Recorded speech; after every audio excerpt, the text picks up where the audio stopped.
consider in the context naman kung ano ang Pilipinas, ano rin ang China, but nakikita natin na uncalled for yung ginawa. In the 2024 proposed budget, there will be an allocation of 282.7 billion pesos for the defense sector, representing a 21.6% increase compared to the 203.4 billion pesos budget for this year. According to President Marcos Jr.'s budget message, the 2024 budget will support the land, air, and naval forces defense programs of the government with 188.5 billion peso budget. It will also include funding for the UN peacekeeping mission to ensure the domestic security of the country. As your President and Commander-in-Chief, I assure you that this administration is committed to supporting you by modernizing the Army and the armed forces of the Philippines. The deliberations for the 2024 proposed national budget will begin before the end of this week, and the lower house targets to finish all of the deliberations before the October recess. For Ganamabul of Philippines, MJ Mondihar, SMNI News. Scientists in the United Kingdom have started developing vaccines to tackle a potential future pandemic referred to as Disease X. But what exactly is this disease? Carlo de la Peña tells us more. A team composed of more than 200 scientists from the UK are currently developing new vaccines at a highly secured laboratory complex in Porton Down, Wiltshire, which is the UK Health and Security Agency, or UKHSA's Science and Defence Technology campus. The scientists have come up with a threat list of animal viruses capable of infecting humans and could spread rapidly across the globe in the future. This is why they only refer to the possible next pandemic as Disease X. Scientists also hope that the facility will help the United Kingdom tackle Disease X by enhancing preparedness for pathogens with pandemic potential, including those that have yet to be identified. A Sky News report citing Professor Dame Jenny Harris, the head of the UKHSA, said, and quote, "What we're trying to do here is ensure that we prepare so that if we have a new Disease X, a new pathogen, we have done as much of that work in advance as possible. Hopefully we can prevent it, but if we can't and we have to respond, then we have already started developing vaccines and therapeutics to crack it." End of quote. Multiple countries have pledged a total of $1.5 billion to help these scientists prepare for this disease. The UK government has pledged $210 million. Meanwhile, countries like Australia, Germany, Japan, Norway, and the United States also made pledges. Reporting, this has been Carlo de la Peña, SMNI News. United States shows concerns regarding the strengthening military cooperation between Russia and North Korea. Kim Sung for the details. As a response to the fear brought to the U.S. by the strengthening military cooperation between North Korea and Russia, United States continues to place sanctions on both countries. U.S. Department of State spokesperson Matthew Miller calls on Pyongyang to stop building illegal weapons and just resort to conversations instead. According to U.S. Department of State spokesperson Matthew Miller, Washington have already made their concerns clear about the Moscow-Pyongyang alliance. Obviously, we've seen close cooperation between Russia and North Korea. We have made clear our concerns about cooperation between Russia and North Korea. We've made clear our concerns about North Korea seeking to assist Russia in its aggression in Ukraine. And we will continue to make those concerns clear, and we will continue to enforce all of our sanctions. This statement was released after Russian Defense Minister Sergei Shoigu attended to North Korea's victory parade in Pyongyang in late July. Miller also said he can't explain this step to North Korean leader Kim Jong-un, but the U.S. continued to condemn the North's nuclear programs. Certainly wouldn't try to speak for him or explain his actions, but I would say, as we've said before, that we would continue to condemn the missile launches that they have tested in recent weeks. We continue to condemn their pursuit of a nuclear weapon and would hope that they would engage in talks, which they have shown so far no inclination to do. According to John Kirby, National Security Council Coordinator for Strategic Communications, North Korea seems to be open to providing Russia military support, such as bullets used in Russia's war with Ukraine. Soli Sobogo, Kim Sang-imnida, SMNI News, South Korea. In a nuclear meltdown caused by a huge earthquake last 2011, residents in Fukushima had to evacuate the area, and going back to their homes is now unlikely due to Japan's plan to discharge nuclear water into the sea. Ria Saito reports.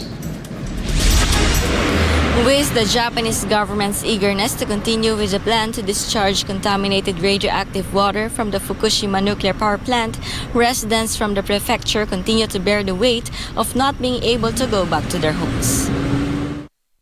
12 years have passed since the nuclear accident in Fukushima occurred. However, going back to Fukushima remains a challenge for its residents due to the contamination caused by the meltdown. 63-year-old Harue Sanpei is a resident of Tsushima in Fukushima Prefecture. Her home is less than 50 kilometers away from the Fukushima Daiichi nuclear power plant. She said that the government didn't make any effort for the local residents to evacuate, but instead hid the truth. In the end, the local government organized the evacuation for the residents in the area. 私たちが避難できたのは浪江の町の行政の方で動いてくださったから3月の15日まで15日に二本松の東和に避難しましたけど、その間国からの避難指示はありませんから、逆に身体的影響はありませんよって言い続けてたのが国ですから。私たち大人だけじゃなくて将来ある子供たちもいるからね。やっぱり私らは子供を守りたいって思うでしょ、親であれば誰だって。それをなぜ国が一番しなくちゃいけない人たちがなぜしなかったのかなってすごく思います。According to Sanpei, the said cleanup work done by the government of Tokyo and TEPCO to areas affected by the nuclear accident has not once given true importance to the well-being of Fukushima residents. The local residents wish to push the contamination that aims to ensure their safety and restore the area to an environment suitable for living. だから私ね、今復興拠点で対馬の面積から 1.6% にしか結局除染復興拠点として除染してない、まあ今キュア除染をしてるっていうふうな状況でもキュア除染っていうのはあくまでも道路沿いなので、なんで住民が住んでる場所を優先的に除染をしないのかが、私はだから国の方針とすれば理解してないですね。Harue also revealed that there were similar environmental pollution diseases such as the Minamata disease in Japan history, which once caused serious impacts. According to the Japanese Ministry of Environment, Minamata disease is a poisoning disease that nervous system, mainly the central nervous system, is damaged by methyl mercury. Meanwhile, the Japan Medical Association said Minamata disease is caused by daily consumption of large quantities of fish and shellfish that were heavily contaminated with the toxic chemical generated in chemical factories and then discharged into the sea. やはりなんていうのかな、国民の命を本当に考えてるのかなっていうふうに思うし、だって水俣病ってわかると思うけど、あれだって魚を食べ続けてたから、いろんなことをね、海のものでいろんな汚染されたものを食べ続けて、しないでくれしないでくれ、こういうリスクがあるかしないでくれって言ってる。だから弱者の声、要するに私たちが言ってる、国民が言ってることを受け入れるような方針でなんか国は考えてない。ただ自分たちのやりたいように、自分たちが決めたいようになんか取り決めて。以上、日本からセイトリーニュースとお伝えしました。SMNI News Japan. An Australian expert has criticized the controversial decision by the Japanese government to release tons of wastewater into the Pacific Ocean, stating it lacks clear evidence of its safety. Shayna Selim reports. The head of the International Physicians for the Prevention of Nuclear War, Dr. Tilman Ruff, described the plan to release nuclear-contaminated wastewater from the crippled Fukushima nuclear power plant into the ocean as a very cheap and dirty approach. In a recent interview with China Global Television Network, or CGTN, Dr. Ruff said there's no clear evidence that the purification system works effectively, adding that the move violates international law. This is an unnecessary and avoidable discharge into the environment. It's a very cheap and dirty, I would say, approach to dealing with pollution on land. I think it contravenes Japan's obligations as a party of the UN Convention on the Law of the Sea, and it certainly violates the spirit of the South Pacific Nuclear Free Zone. And it's creating a transgenerational and transboundary problem. The Nobel Peace Prize winner and the University of Melbourne associate professor pointed out that the plan to dump the radioactive water in the Pacific Ocean will not only bring a major negative impact on people who live along the coast and make a living in the fishing industry, but will also force countries to impose more stringent requirements on the import of seafood. In a report released by the International Atomic Energy Agency, or IAEA, in July, Director General Rafael Mariano Grossi said that the plan to release treated water into the sea is consistent with the IAEA safety standards, and noted that its radiological impact on people and the environment is considered negligible or insignificant. The report, however, was slammed by the Chinese Foreign Ministry spokesperson Wang Wenbin as limited, one-sided, and failed to address the concerns of the international community. According to Wenbin, if the Fukushima contaminated wastewater is truly safe for drinking or swimming, as claimed by Grossi, he proposed that Japan should allow its citizens to drink it or swim in it rather than dumping it into the ocean. In March 2011, northeastern Japan was rocked by a magnitude 9.0 earthquake, which then triggered a giant tsunami and flooded 3 reactors. The Fukushima disaster was considered the worst nuclear accident since, which forced more than 150,000 people to evacuate from the area.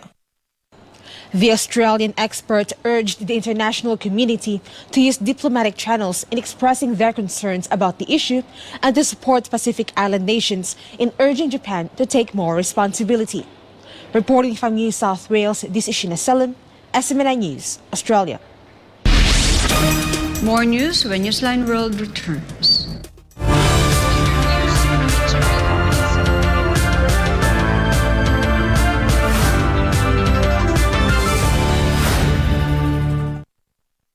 Kabayan! Oo, ikaw.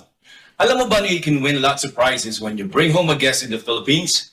The Department of Tourism brings you the Bisita Be My Guest program. Joining is easy. 1. Sign up as a sponsor. You can do this via the official BBMG website. All Filipinos of legal age living in the Philippines or abroad can join. 2. Invite your guests. The more you invite, the more chances of winning. And 3. Travel to the Philippines and upload your proof of travel to complete the registration process and earn e-raffle tickets and the BBMG travel passport and privilege card that you can use to get discounts as you travel around our award-winning destinations in the Philippines. Join now and get a chance to win in any of the 3 raffle dates in 2023. So what are you waiting for?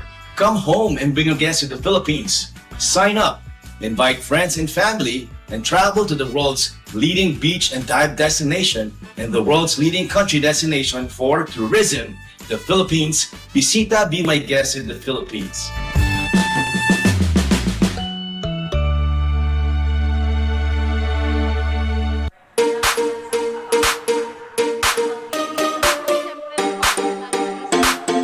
Paparating na ang bibida sa inyong mga puso.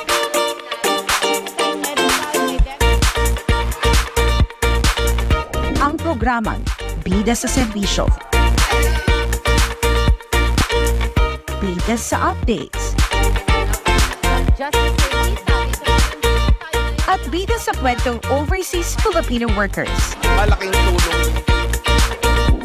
Simula ngayong August 26, makakasama na natin ang nag-iisang OFW Parties Representative, Congresswoman Marisa Del Mar Magsino, tuwing Sabado, alas 5 hanggang alas 6 ng gabi. Dito lang Sa OFW, Ikaw ang Bida with Congresswoman Marisa Del Mar Magsilo. Para sa Diyos at Pilipinas kung mahal.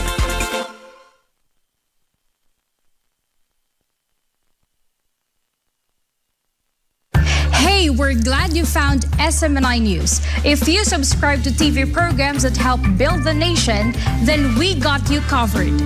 Watch your favorite TV shows through GSAT TV Channel 40, Cignal TV Channel 186, and if you are a Sky Cable subscriber, you can watch SMNI in National Capital Region, Sky Cable Channel 162, Cebu Sky Cable Channel 37, Davao City, Sky Cable Channel 14, 43, and 46, General Santos City, Sky Cable Channel 37, Zamboanga, Sky Cable Channel 53, Bacolod, Sky Cable Channel 37, Iloilo, Sky Cable Channel 36, Dumaguete, Sky Cable Channel 37, Baguio, Sky Cable Channel 14, and Laoag, Sky Cable Channel 10.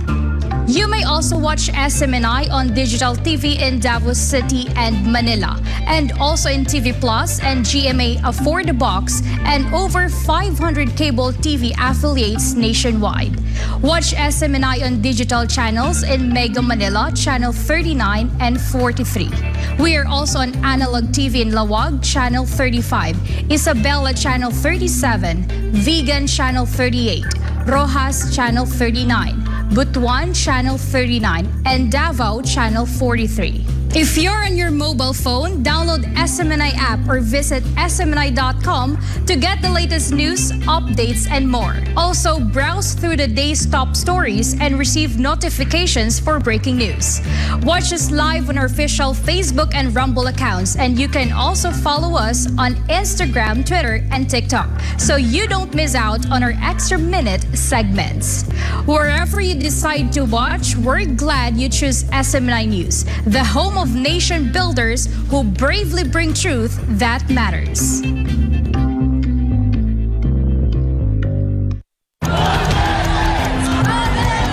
I, Rodrigo Roa Duterte. Rodrigo Roa Duterte, former President of the Philippines. Former Davao City Mayor.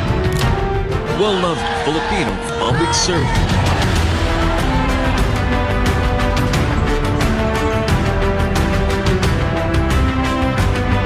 Talks to the nation once again with its popular public service program, Gikan sa Masa, para sa Masa. I look forward to the resumption of my original program way back, Gikan sa Masa, para sa Masa. Great expectation. Everything that is relevant to the lives of the Filipinos, issues that will affect our everyday, whatever, anything under the sun. Catch it live weekly on SMNI. In the spirit of nation building, only here on SMNI.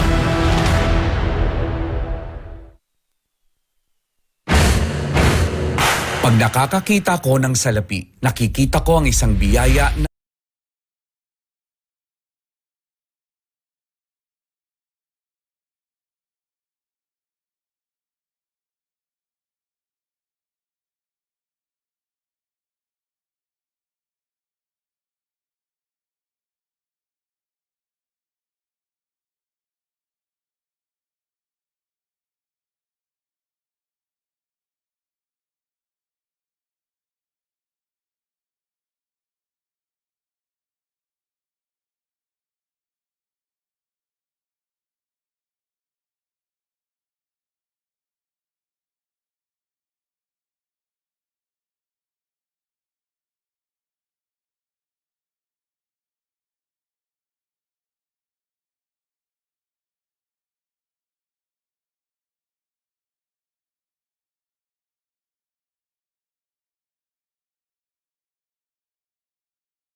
You're still watching Newsline World.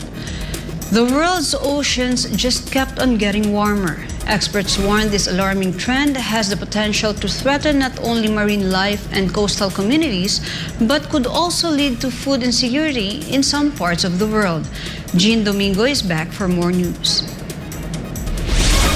The European Union Climate Observatory reported that planet's oceans set a new record with no signs of cooling down as burning fossil fuels causes the oceans to heat, a sign of a climate breakdown. Data gathered by EU's Copernicus Climate Change Service, or C3s, show that the average temperature of the global ocean surface hit 20.96 degrees Celsius, a slight increase compared to 20.95 degrees Celsius recorded in 2016, but still alarming. The deputy director of C3s revealed that the North Atlantic was already experiencing a maritime heat wave of the highest category based on June records, which could lead to further large-scale fish deaths. The ocean acts like a massive sponge that has absorbed 90% of the excess heat from extra greenhouse gases in the atmosphere. Meanwhile, water temperatures in the Mediterranean region, considered a climate hotspot, also soared with record heat waves experienced in July. Moreover, scientists cautioned that the world must prepare for further increases in ocean temperatures due to the convergence of El Niño combined with human-induced global warming. The World Meteorological Organization has previously warned of the destructive impacts caused by record-breaking high temperatures on ecosystems and the environment. For God and my beloved Philippines, this has been Jean Domingo, SMNI News. Commuters can now expect smoother traffic flow at the EDSA bus carousel now that emergency repairs have been completed in some parts of the EDSA busway. Jason Rubrico has the details. Some parts of the EDSA bus carousel stretch that was initially closed for emergency road repairs are now open. According to MMDA Acting Chairman Romando Artes, 16 areas of the EDSA busway can now be passed through. Because of this, he said, people can now expect a smooth flow of traffic on the repair roads. Asahan po natin na ito po ay magdudulot ng magandang takbo ng traffic sa bus carousel. At siguro ito ang magiging template natin sa mga future pa na pagawain ng DPWH. According to Ortez, they completed the road repairs ahead of schedule. Only 2 parts of the EDSA busway were added for emergency repair located northbound in front of the DPWH office and at Muñoz in Quezon City. The said road will open this Wednesday, August 8. Titingnan natin ahead of schedule pa tayo dahil kung hindi natin pinayagan yung dagdag na 2 pang sites ay natapos ng mas maaga, 1 araw na advance na natapos. Artes, on the other hand, thanked the DPWH for the good implementation of the road repairs and the motorists for avoiding the said roads that caused light traffic flow. For God and my beloved Philippines, I am Jason Rubrico, SMNI News. The populist Butuan Party, which won the second highest number of votes in the May election, forged an alliance with another party to break a political deadlock that hindered the country from appointing a new prime minister. Chatmongkon Pisamay Gason reports. After breaking coalition with Move Forward Party and 7 other coalition partners, Butuan is setting its own path to secure its political ambitions by partnering with Phum Jai Thai, the 3rd largest in the country's lower house. The populist political party founded by the billionaire Shinawat family said it was open to letting other parties join them in forming a government. The Butuan party won 141 seats on May 14, while the Phum Jai Thai party won 71 seats. Together, their coalition consists of 212 house seats. The 2 parties said they already have the support of MPs from other parties to support a solid House majority. Meanwhile, election winner Move Forward Party won 151 seats in the election. However, its leaders and prime ministerial candidate Pitalim Jalanrat faces massive opposition from military-backed lawmakers after it vowed to amend the controversial Lèse Majesté law as part of its campaign promise. the uncertainty over Pita's future as the next prime minister urged Pheu Thai to break the alliance with the Move Forward Party and 7 other coalition partners. Phum Jai Thai, known for championing the criminalization of cannabis, presented 3 conditions for Pheu Thai to become its ally, one of which making sure Section 112, or otherwise known as the Les Majestés law, will be left untouched. Thailand, the second largest economy in Southeast Asia, has been plagued with political uncertainty since the general elections in May.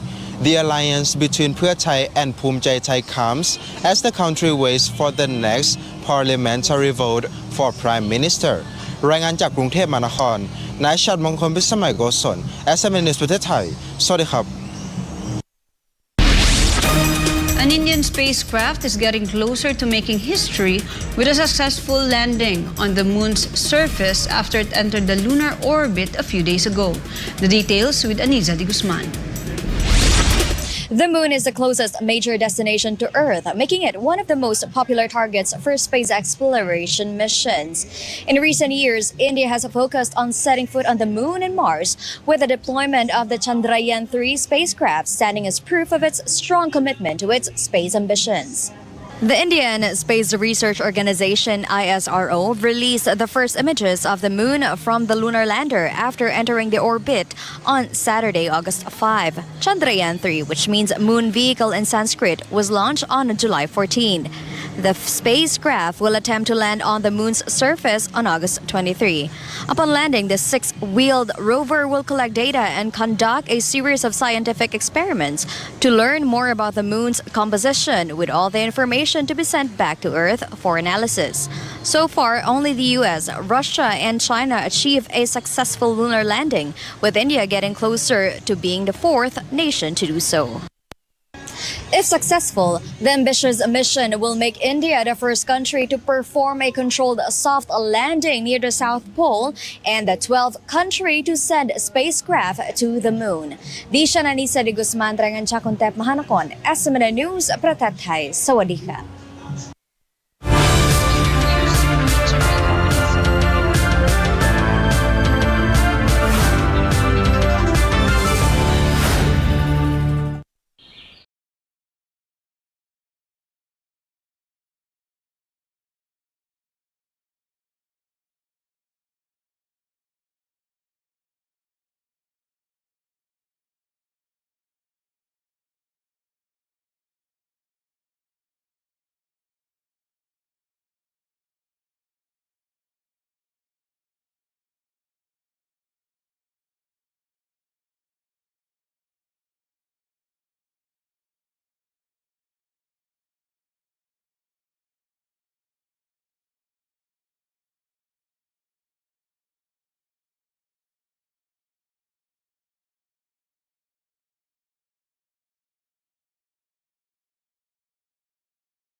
In Niger, thousands of people attended a massive rally at Niamey Stadium to express their support to coup leaders. Meanwhile, leaders of West Africa are scheduled to meet in the country after the Niger military ignored their demands to reinstate ousted President Mohamed Bazoum.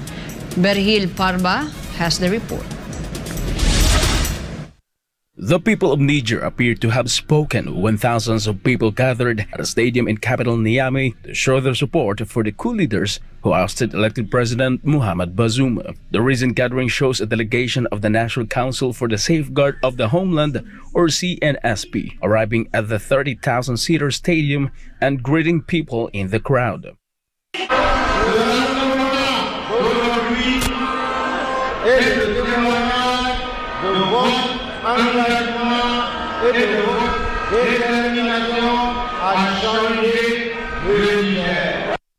Là pour soutenir nos FDS, le CNSP, le Conseil national de sauvegarde de la patrie, afin de regagner la dignité et l'honneur perdu de notre pays. To recall, Sunday marked the deadline given by the Economic Community of West African States, or ECOWAS, had set for the restoration of Bazoum. They also warned the Niger junta that it will face military intervention if they fail to comply with their demands. ECOWAS also imposed sanctions, while the United States, the European Union, and other international groups condemned the Niger military's takeover that resulted to the replacement of Bazoum with General Abdurrahman Chani, the leader of the Presidential Guard. But in return, Niger coup leaders responded to a threat of military action from the bloc by closing the country's airspace. Niger has also recalled the envoys of France, Nigeria, Togo, and United States and terminated their authority in the country. The junta has also banned uranium and gold exports to France. Meanwhile, ECOWAS called for a second emergency summit to talk about the situation in Abuja, Niger, where its headquarters are located. ECOWAS is a 15-member economic bloc that includes Niger as well. However, the bloc is not united. The military governments in Mali and Burkina Faso, both ECOWAS members, warned against any intervention by other West African nations, saying that it would be a declaration of war against them too. Massive protests in support of the military emerged on the streets of Niamey, neighboring countries Mali and Burkina Faso. It marks the fifth coup in Niger since gaining independence from France in 1960, and it is the seventh military takeover to occur in West and Central Africa within 3 years. Meanwhile, acting U.S. Deputy Secretary of State Victoria Nuland reportedly traveled to Niger, where she met with the military junta and warned against enlisting the help of the Russian paramilitary group Wagner. And in a special briefing held recently, Nuland revealed that she met with Niger Military Defense Chief Moussa Barmen and 3 other senior commanders. Nuland described the negotiations as extremely frank and at times quite difficult. Nuland earned the nickname Maidan, or midwife, from Russia after traveling to Kiev, Ukraine for the Maidan coup in 2014. Reporting, this has been Verhil Parba, SMNI News. Wagner boss Yevgeny Prigozhin meanwhile expressed joy, saying that he is proud of his Wagner fighters after U.S. Deputy Secretary of State Victoria Nuland urged Niger's military brass not to enlist the help of his forces. He also told them to call them anytime. Let's hear the rest of what he said. Я горжусь парнями из ЧВК «Вагнер». Только о мысли от них ИГИЛ и Аль-Каида становятся маленькими послушными шелковыми мальчиками. А США признает правительство, которое еще вчера не признавало, лишь бы не встретить в стране ЧВК «Вагнер». Это радует госпожа Ноланд. Мы всегда находимся на стороне добра, на стороне справедливости и на стороне тех, кто борется за суверенитет и за права своего народа. Звоните в любой момент. Meanwhile, Ukrainian authorities detained a woman who was allegedly an informant in a plot to kill President Volodymyr Zelenskyy. Hans Marshall tells us more. The Ukrainian Security Service, or SBU, reported on Monday that it had arrested a woman that was apparently passing on intelligence to the Russians about the location of Ukrainian President Volodymyr Zelenskyy. According to the SBU, the unnamed suspect is a resident of the port city of Ochakov in the Mykolaiv region, who previously worked at a military supply store as a sales clerk. The informant was allegedly caught red-handed while passing on intelligence to the Russians. Prior to being detained, the woman reportedly asked about Zelenskyy's schedule and route ahead of his visit to Mykolaiv in June. In response, the SBU implemented additional security measures to protect Zelenskyy and at the same time deployed agents to gather more evidence on the suspect. Aside from a plot assassination, the woman also allegedly identified the location of electronic warfare systems and ammunition warehouses in the Ochakov area so that Moscow could launch a massive airstrike. Meanwhile, the suspect is currently facing charges for unauthorized dissemination of information about the movements of troops and equipment with a maximum penalty of up to 12 years behind bars if convicted. This is Hans Marshall reporting, SMNI News. Iran's Ministry of Foreign Affairs slammed the presence of the United States military in the Middle East as an approach that undermines regional security and stability. Let's hear more from Melchizedek Cadiz. In a press briefing held in Tehran, Iranian Ministry of Foreign Affairs spokesman Nasir Kanani criticized the U.S. military presence in the region, which he said aims to exacerbate security and instability. Kanani pointed out that Gulf countries can provide security for themselves and design a collective security pattern without the presence of foreign troops. The U.S. has accused Iran of seizing foreign vessels in the waterways of Persian Gulf in recent years and vowed to send more troops and military vessels in the strategic waterway. Tehran, on the other hand, slammed Washington for defending smuggling activities in one of the world's busiest shipping lanes and for interfering in its own investigation of the foreign vessels it claimed are stealing its precious oil. In a recent update, more than 3,000 U.S. military personnel have arrived in the Red Sea on board 2 warships in response to Iran's alleged seizure of several civilian ships. The Iranian Foreign Ministry spokesman called on Arab states to jointly build a cooperation framework against the increasing presence of U.S. troops in the Middle East. Reporting this has been Melchizedek Cadiz, SMNI News, Kuwait. Multi-billionaire Elon Musk revealed some details about his upcoming fight against Mark Zuckerberg. Jonathan Acobo will tell us more. Marhaba! 2 of the world's richest men made headlines after both agreed to a proposed cage match or a fight that typically involves few rules. The date and location of the potential face-off are yet to be set. But the idea of the 2 tech billionaires butting head face-to-face created buzz among the tech circles and social media users worldwide. Tesla and SpaceX CEO Elon Musk said in a post that the cage fight between him and Meta CEO Mark Zuckerberg will be live-streamed on X, a rebranded platform also owned by Musk. In an earlier post, Musk bragged about his preparations for the highly anticipated fight, which include bringing and lifting weights throughout the day while at work, since he does not have time to work out outside of his office. Responding to his posts, Zuckerberg proposed on his platform Threads for their fight to take place on the 26th of August, but Musk is yet to confirm. When Zuckerberg previously asked for the location, Musk responded it will be held in Vegas Octagon, a fenced-in area used for Ultimate Fighting Championship or UFC bouts based in Las Vegas, Nevada. Whether the 2 social media moguls were just joking about the cage match or not, the dare has already earned significant global attention.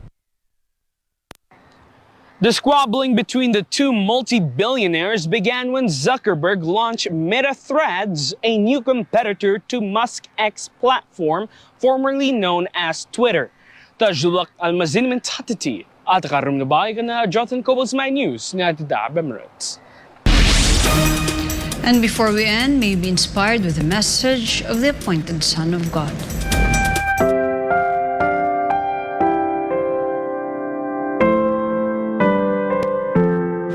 There will only be peace when you look up to Him.